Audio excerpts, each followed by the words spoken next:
Fermons le chapitre santé de cette édition pour voir à présent le bilan fait par le ministère des Eaux et Forêts, bilan des activités réalisées en 2014, et il en ressort que le secteur privé du bois a contribué à environ 4 milliards de francs CFA au produit intérieur brut et favorisé la création de 50 000 emplois directs. Mais le secteur reste confronté à de nombreuses difficultés, nous explique Mahamadou Traoré et Léon Pro.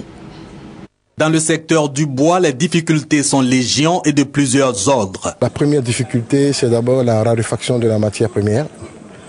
La Côte d'Ivoire manque de plus en plus de bois. Nous avons des difficultés d'ordre fiscal.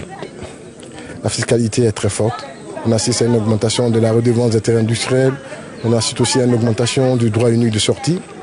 Et tous des facteurs qui pénalisent effectivement notre secteur. Malgré toutes ces difficultés, le secteur a contribué à hauteur de 3,9 milliards de francs CFA au produit intérieur brut PIB. Il a surtout favorisé la création de 50 000 emplois directs et 100 000 emplois indirects en 2014. Pour entretenir la survie de ce secteur, le ministère des Eaux et Forêts organisera en mai prochain les États généraux de la forêt. Les États généraux sont nécessaires pour faire un diagnostic. Parce qu'on dit toujours la forêt disparaît, on a tel mot, on a tel problème, mais il faut qu'on sache exactement qu'est-ce qu'on a et qu'on trouve les solutions idoines. C'est pour ça que les États généraux sont importantes.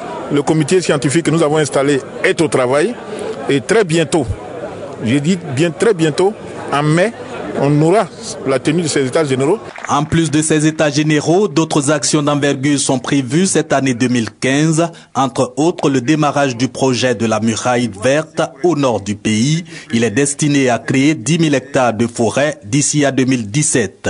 S'ajoutent les créations de forêts-galeries pour la protection des cours d'eau, des zones de peuplement et de chasse pour faire face au braconnage.